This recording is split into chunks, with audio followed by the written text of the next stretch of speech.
I know it was submitted to me one time when I was new. They said, who in here doesn't feel like they're spiritual yet?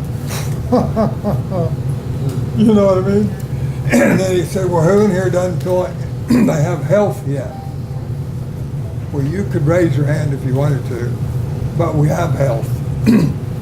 Maybe bad, maybe fair, maybe good, but you can't not have it, correct? Or we have a spirit. So we're spiritual. But like this amazing book taught me was, I was spiritually sick. I was spiritual. And I love the fact that, did you hear the part where that first breath we took, that was it, right? It's our spirit. And what did we do to get it? What did we do to earn it? What did we, isn't that beautiful? So the process here, over and over again, through that book is subtraction. We already have it. They're saying it got covered up. I always talk about a child being magnetic. Some of y'all have had children, that would be my guess. And when you had it, did you notice the draw towards it when it came out? Isn't that true? Can I, right? Yes. Did you love it? Or did you have to go, I'm gonna love it if it like gets a job and stuff later? There wasn't any of that, was there? No. It was pure attraction, love. Probably my guess is because we're able to see through the form at that time. See the Spirit, see God. And if you notice, it's kind of magnetic. You want to draw towards it, is that correct? But did you notice this? You love it just because. Not if it acts right, if it doesn't cry, if it doesn't, it is wow. Right?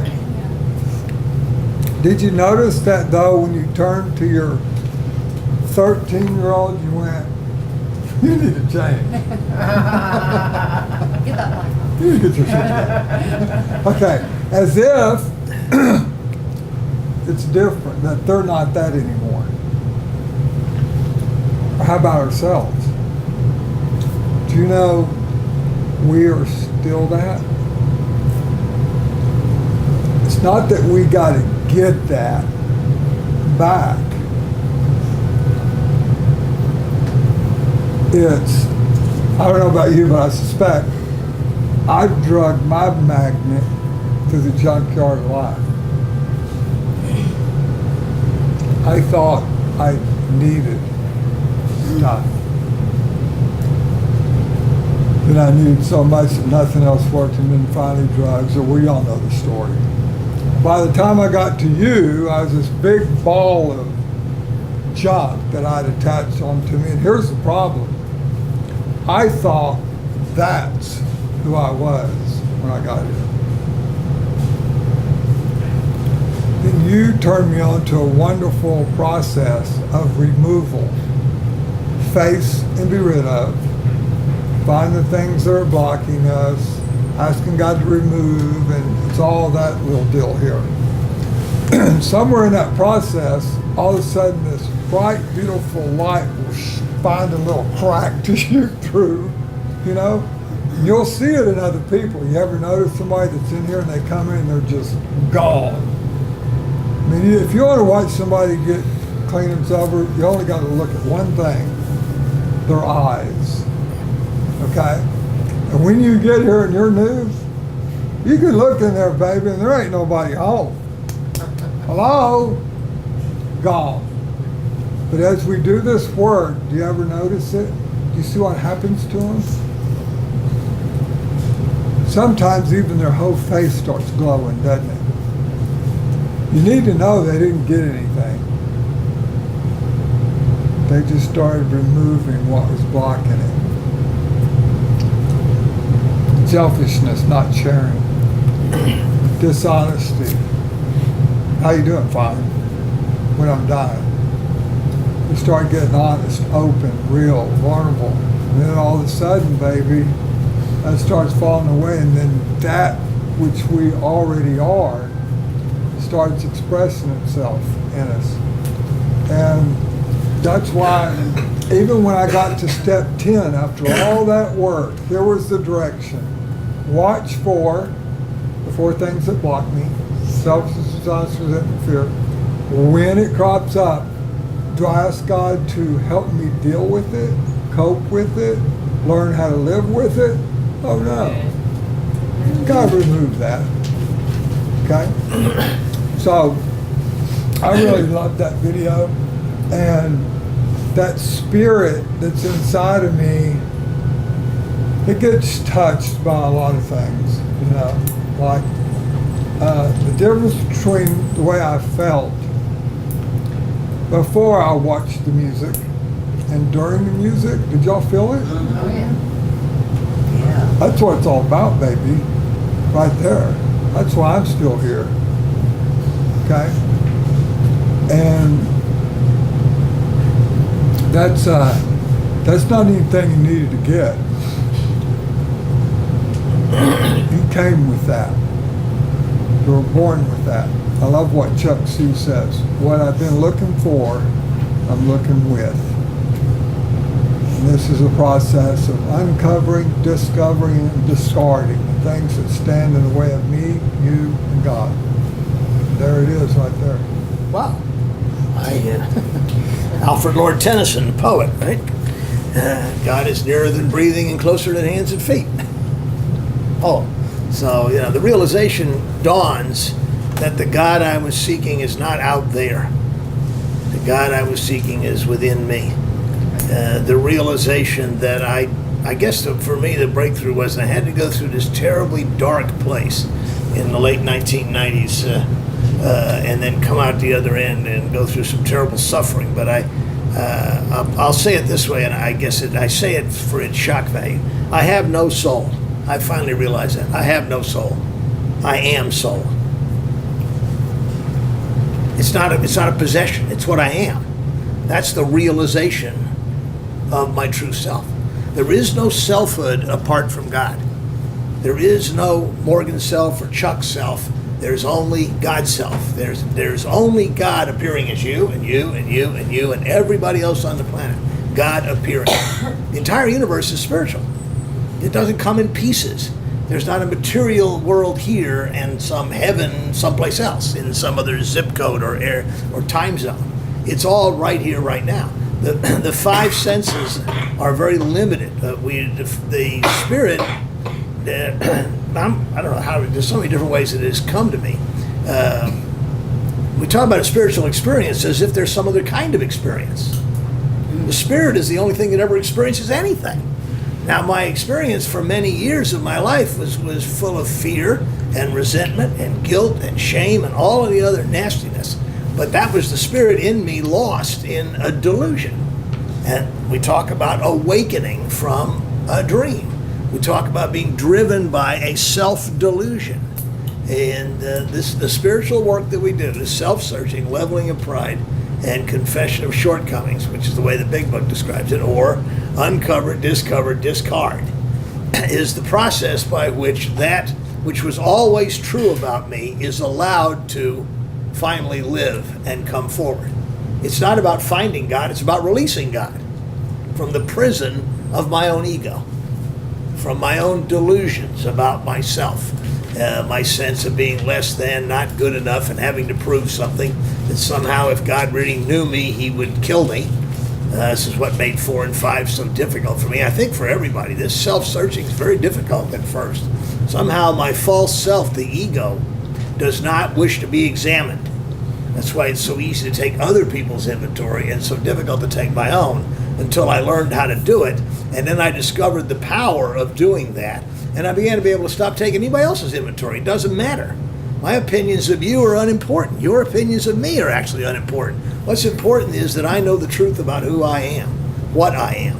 And once the disease of alcoholism has been recovered from, there's a realization that there's far more to me than just a hopeless tongue-chewing drunk who's trying not to drink one day at a time. A whole nother life emerges.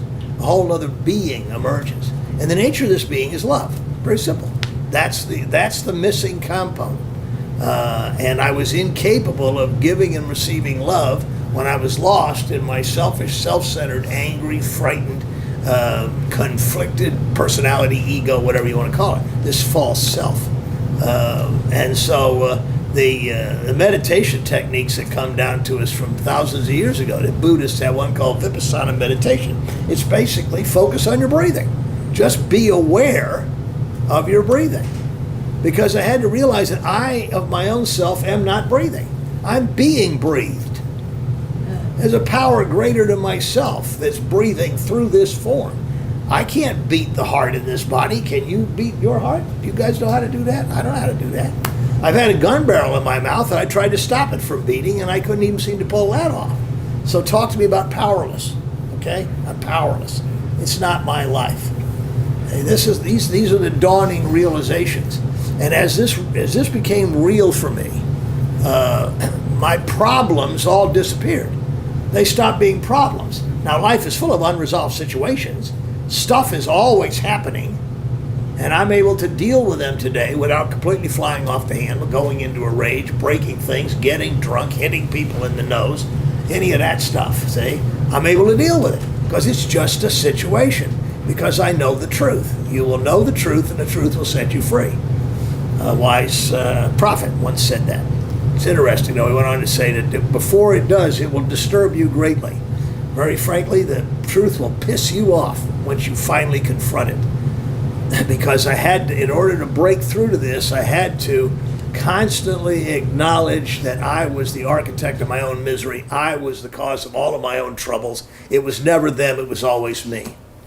One of the best definitions I have for humility is, and you guys may not be ready for this yet, but it's the never-ending willingness to admit that once again I was wrong. I'm constantly wrong. I constantly underestimate God. I constantly underestimate the people around me.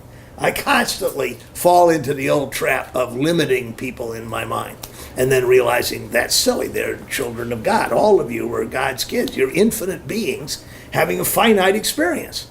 And what you look like to the outside world is really not important once you know who you really are. As I come to know who I am, I can see it in other people. And this is why it's an awakening. It's like awakening from a bad dream. I spent 53 years in heaven dreaming I was in hell. And then I woke up 15 and a half years ago and realized it's impossible to be separate from God. It's only possible to fall into the delusion that I am separate from God. That's the insanity. Now, this is a tough delusion to get over because 95% of the people on the planet are trapped in the same delusion. I'm talking about good church-going folks who still think that somehow I've got to be meritorious enough to get a ticket into heaven and don't even realize they're already living there. There's no getting anywhere. There's only being here. This is the home of God, the address of God, here and now, right now, in this room. This realization has to be practiced because on all sides, the great deluded masses are trying to convince me that everything is terrible, it's getting worse, it's going to end badly, and probably soon. And that's all they want to talk about is how terrible everything is. Maybe, maybe not, you know. But what I've discovered is that I've discovered this inner place, this place of peace within myself, and I've found that I can dwell there and deal with my life as it turns up to meet me, because my life is really a tiny little thing. I call it life without a foreign policy. Okay? I had a job in Washington, D.C. I was in Houston, but I had to go to Washington, D.C. all the time and fight the regulators. This is back in the 1970s. So my alcoholism really took off. And I'm flying up to Washington about twice a month and fighting with these jerks. And I'm reading like 6 newspapers, and I got 2 televisions in my house so I can watch 2 news programs at the same time. And I am running the country in the 1970s. I didn't know if you knew that, but I was running America. Jimmy Carter was living in 1600 Pennsylvania Avenue, but I was running the country. And I knew exactly what was wrong with it. I knew what policy positions were incorrect and what they should do. I knew exactly what people they should put into the positions of power in the government so that my policies would be installed and everybody would be happy. This is called self-centeredness, by the way. I didn't cover that phrase until I got into Alcoholics Anonymous a number of years later. And I used to drink scotch in big, tall glasses like this. And my wife tells me that I have a vein right here that when I get really enraged, it's about as red as your shirt, and it comes out like this glowworm, and I'd be pounding on the table and screaming at the television set, running the country. I had very little effect on what happened in the country and the world. I'm pretty sure President Carter didn't have much effect either, because you know something? He wasn't in charge either. There is one power. There is only one power. And that power is in charge. And in Alcoholics Anonymous, we're invited to learn how to live with that reality and stop trying to play God. See? Being right is a way to be angry all the time. And resentment is the number one offender. And I had towering resentments when I first got here. And the problem was I couldn't seem to unwind them because I was absolutely sure that I was right. I would sit in rooms with no doorknobs and argue with shrinks in psychiatric institutions about how right I was. You know, and they would ask me stupid questions like, would you rather be right or would you rather be happy? You ever heard that question? Anybody ever asked you that? Yeah. And I remember thinking, that's a stupid question. Those two don't go, and those aren't alternatives. That's like asking me, did you walk to work or bring your lunch? Do what? Happy or right? But goddamn it, I am right. Didn't you hear what I just said? You know? And then the shrink looks at me and he says, well, you're very well defended. And I thought that was a compliment. I really did. Damn right I am. Okay? And then he goes off, and mousy little guy in his little glasses, and he goes off and gets in his brand new Mercedes, and he drives home, and he leaves me in this room with no doorknobs. You know? Another injustice. I had a lot of trouble getting sober because I had this anger in me, and it took a long time for that to burn itself out. Big Book is absolutely right. We have to look at these resentments. We've got to find another way to look at these conflicts, or we are doomed. And even if you do stay dry, drug-free, you are guaranteed to be one miserable human being. There has to be a better way to be in the world than that. And we live in an angry culture. So it's sometimes we're talking about taking the road less traveled. These steps in this process are difficult at first because they run completely counter to the way I used to think and act. And this idea that I might possibly have a part in all of these conflicts and that I might need to change rather than them, I found that to be revolting. You're not going to tell me that. I ain't buying that. And they kept saying, well, keep coming back. And we finally, like the book says, and I had to finally realize that this is where I needed a power greater than myself. See, I kept demanding that God do my will his way so things would work out the way I wanted them to, and they didn't work out the way I wanted them to. And so there can't possibly be a God. These were my kind of twisted reasoning because, it would look this way. I remember I stayed sober for about 4.5 years in the late 80s, and I'll tell you what, when I and this will be true of anybody, you're not drinking and drugging. I make better decisions. I could actually show up at work on time. I could actually do some useful work. And my problems began to disappear. And I was going to the meetings and working the steps grudgingly, and I was getting some help with some of these issues, and I got through the bankruptcy and the tax problems, and the money I'd embezzled got paid back, and and all manner of things were happening. And I remember my first sponsor saying, well, can't you get some gratitude about that anyway? And I would say, hell no, that's my hard work. There's no God in all of this. That's me doing all this, see? And then, of course, something would go would go the wrong way for me. I would be upset about it. And that's an act of God. You get it? You see the inversion? All good comes from Morgan. All problems come from God. That's the way the ego operates. I'm right, God's wrong. I'm right, the universe is wrong. Okay? Now, in order to find my way into reality, I had to be willing to acknowledge that I was wrong. And until I was prepared to do that, I could not trust God. I could not trust God. Self-searching, leveling of pride, confession of shortcomings, uncovered, discovered, discard, constantly throwing away old ideas, constantly looking for new ways to think about and act in situations that used to make me crazy.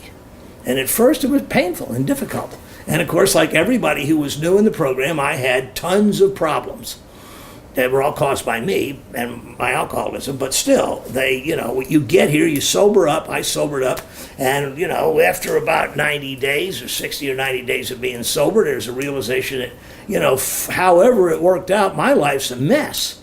Nobody likes me, and with good reason. Damn sure nobody trusts me. I've blown through all these careers. I've burned through 2 marriages. I've thrown away some children. I'm just a mess, and I have to somehow fix all this. Well, those realizations are terrifying at first. And the old timers would say to me what I'm saying to you. If you'll stay the course, and St. Paul was right. We work out our salvation with fear and trembling. And I assure you, there's a lot of fear and trembling in early sobriety. Am I wrong? So I had to go through the fear and trembling. And the power of the community, of the fellowship, of the people I knew, was getting to know in the meetings, they held my hand through it. And they helped me through it one day at a time. And over time, the problems began to disappear. I was able to clear away the wreckage of the past. I was able to develop this whole new viewpoint on life, this new way of being in the world. And I discovered that I trust God. Whatever God is. God's a man-made word. So the one thing God is not is God, because that's a man-made word. But whatever it is about this amazing universe we live in, apparently it wants us here, whatever it is. And my proof for that is every heartbeat and every breath is proof that there is a power that loves us in spite of all that we've done. And those are the kind of thoughts that I began to have. And these are thoughts of gratitude and love and appreciation, and not thoughts of fear, anger, resentment, guilt, self-hatred, hatred for other people. This transformation is called a spiritual awakening. And it happens in the Fellowship of Alcoholics Anonymous for those of us who, as is often said, some of the sickest people in the world come stumbling into AA and NA and all the other alphabet programs that have spun off of AA. And miracles happen here all the time. This is Miracles Are Us. And every breath is God in action. Anyway, I'm done.